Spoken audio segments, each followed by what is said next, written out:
जाके देख ले, ओ जाके देख ले, जाके देख ले गिरौदपुरी धाम। ए भैया मिट जाही तन के थकान।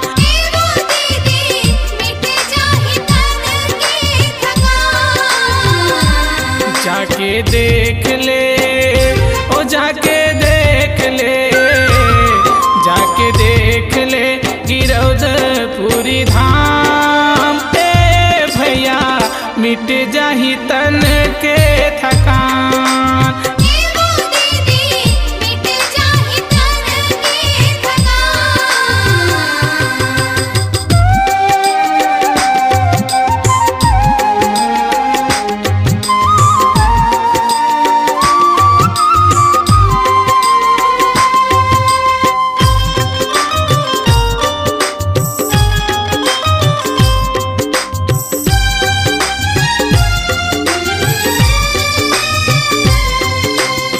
जब सुहाथे दुरिहाले पहुँचे भक्तन के बोली।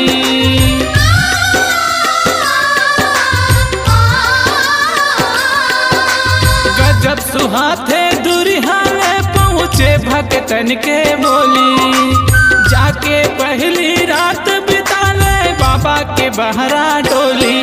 जाके देख ले, ओ जाके देख ले, जाके देख ले गिरौदपुरी धाम। ए भैया मिट जाही तन के थकान।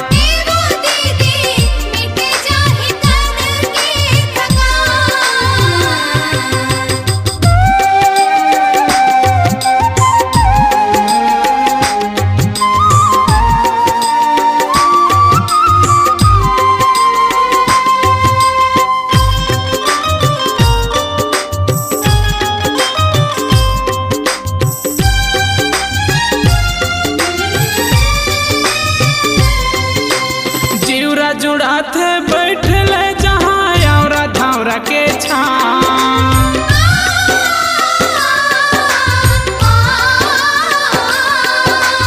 जिउरा जुड़ा थे बैठ ले जहाँ औरा धावरा के छां।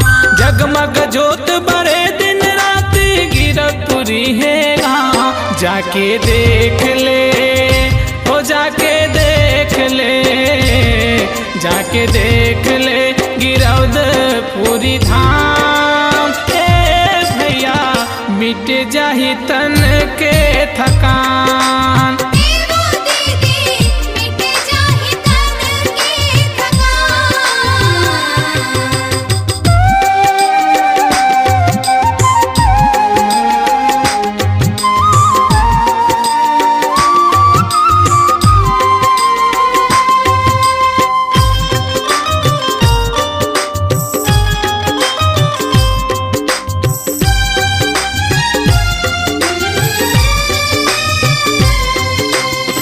के मनौती पूरा करते सत्य गुरु दरबार।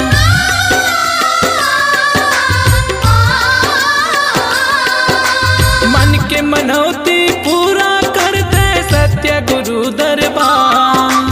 दर्शन कर ले गुरु गद्दी के पूजा करे संसार। जाके देख ले, ओ जाके देख ले, जाके देख ले गिरौदपुरी धाम। ए भैया मिट जाही तन के थकान।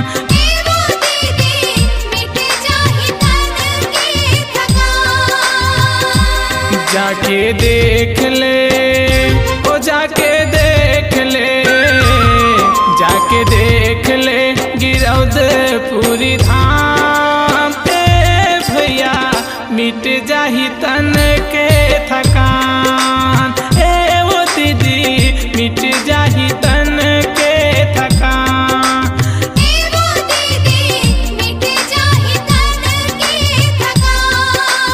ए गा भैया मिट जाही तन के थकान।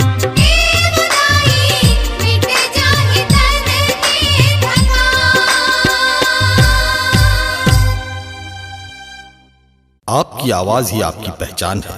यदि आप अपनी आवाज को एक नया आयाम देना चाहते हैं तो चले आइए मल्टी ट्रैक डिजिटल रिकॉर्डिंग के लिए AVM audio video studio, Khamtarai, Raipur. Mobile number 9301523929 और 7869646201।